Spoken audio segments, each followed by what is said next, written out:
হামজা চৌধুরীর মতো একটা বড় টপ লিগের এবং টপ ক্লাবের প্লেয়ারকে আমরা বাংলাদেশে পেয়েছি। কম গোল খাওয়া মেন্টালিটি বা হেরে যাওয়া মেন্টালিটি থেকে বের হয়ে আসছে, আমরা জিতা মেন্টালিটি আমরা সুইচ করে যাচ্ছি। অনেক ভালো ভালো বাংলাদেশি অরিজিন প্লেয়ার যারা হতে পারে, বিদেশে মাটিতে খেলে বা বড় হচ্ছে, তাদের ব্যাপারেও আমরা অনুসন্ধান পেয়েছি। তো আমরা আশা করি আগামী যাত্রাগুলোতে আমাদের কিছু প্রবাসী বাংলাদেশিরা যেরকম বাংলাদেশের জাতীয় দলের জন্য খেলছে, আমরা এরকম আরও কিছু প্রবাসী বাংলাদেশিদেরকে চিহ্নিত করে ইন্সপায়ার করতে পারবো আমাদের দলের পক্ষে খেলার জন্য।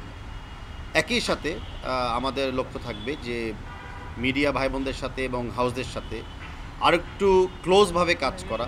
বেশ কয়েকটা সাবেক ফুটবল অধিনায়কের সাথে কথা বলেছি আমরা, আমাদের বর্তমান রানিং যেই প্লেয়াররা আছে বাংলাদেশ জাতীয় দলে তাদের সাথে আমরা কথা বলেছি। আর জোরালোভাবে আমরা যে সাড়াটা পাচ্ছি সেটা হলো যে ওনারাও চাচ্ছে ভালো ভালো বাংলাদেশি প্লেয়ারদের সাথে খেলতে। ওনারাও চাচ্ছে যে ইন্টারন্যাশনাল মাটিতে সবচেয়ে স্ট্রংগেস্ট টিম যেন ফেডারেশন তৈরি করতে পারে, যেন আসলে আমরা ইন্টারন্যাশনালি স্বীকৃতি পাই এবং ভালো খেলার একটা পরিবেশ আমরা পাই। তো হামজা চৌধুরীকে আমরা এক্সেপশন হিসাবে দেখতে চাচ্ছি না, আমরা হামজা চৌধুরী দেখতে চাচ্ছি যে আগামীর একটা নর্ম, যে আগামীতে অনেক বাংলাদেশি প্লেয়ার বিদেশের ভালো ভালো লিগে খেলার চান্স পাবে। বিশেষ করে জামাল ভুঁইয়া এসেছিল ডেনমার্ক থেকে ফেরত, আমাদের তারেক কাজী এসেছিল ফিনল্যান্ড থেকে ফেরত। তো এরকম যখন অন্য অন্য দেশের এবং অন্য অন্য লিগের প্লেয়ার এসেছিল, ধাপে ধাপে কিন্তু আমাদের পরিচিতি উঠেছে। তো এখন যেটা হচ্ছে যে ধাপে ধাপে সিন্স আমাদের কিছু লেস নোন লিগের প্লেয়াররা খেলেছিলেন, তাদেরকে দেখা দেখে কিন্তু এখন আমরা উপরে উঠতে উঠতে তো হামজা চৌধুরী পর্যন্ত পৌঁছে গেছি। তো আমরা মনে করি এটা আমাদের দেশের জন্য একটা গর্ব, আমাদের বিএফএর জন্য একটা অর্জন যে হামজা চৌধুরীর মতো একটা বড় টপ লিগের এবং টপ ক্লাবের প্লেয়ারকে আমরা বাংলাদেশে পেয়েছি।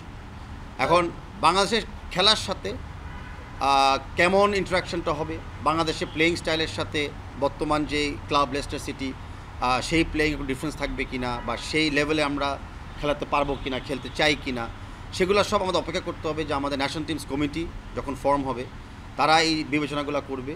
অ্যান্ড ফাইনালি আমাদের ন্যাশনাল টিমস হেড কোচ যিনি নিয়োগ হবে আগামী সিজনের জন্য, তার উপরে সবচেয়ে বেশি সিদ্ধান্তটা পড়বে। ফেডারেশনের সাথে আমরা সবাই জানি যে হামজা চৌধুরীর সাথে অলমোস্ট 1.5 ইয়ার্স যোগাযোগ হচ্ছে, কথা হচ্ছে, বিভিন্ন ধাপে ধাপে আমাদের অনেক ক্লিয়ারেন্সেস রুলস অনুযায়ী নিতে হয়েছিল।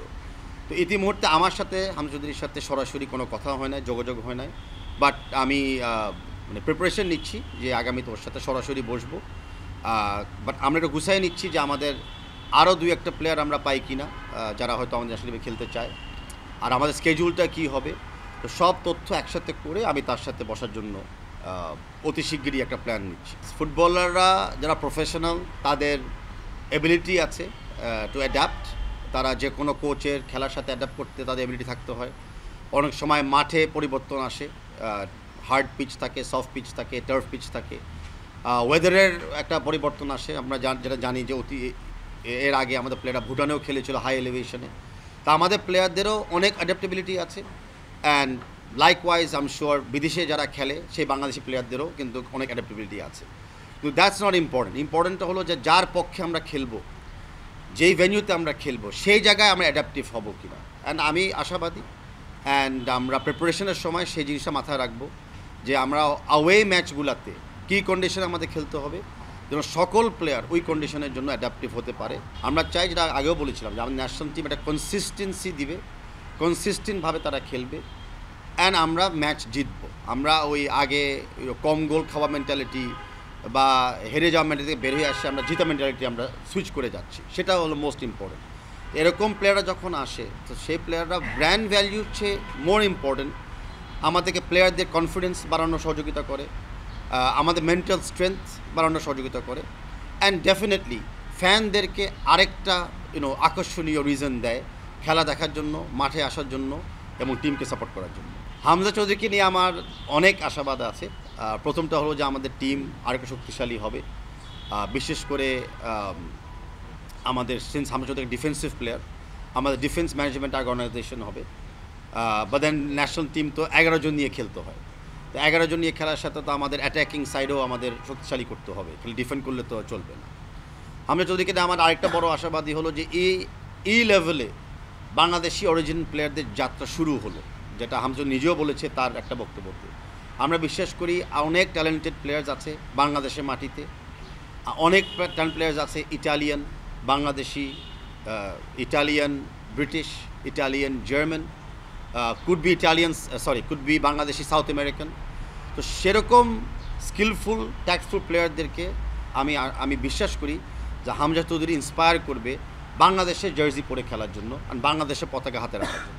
বিগত কমিটিদেরকে, বিশেষ করে লাস্ট কমিটিকে ধন্যবাদ জানাই। ওনারা একটা কন্টিনিউয়াস প্রোগ্রামে একটা শান্তভাবে নতুন কমিটিকে হ্যান্ড ওভার করে প্রসেসটা দিয়েছে।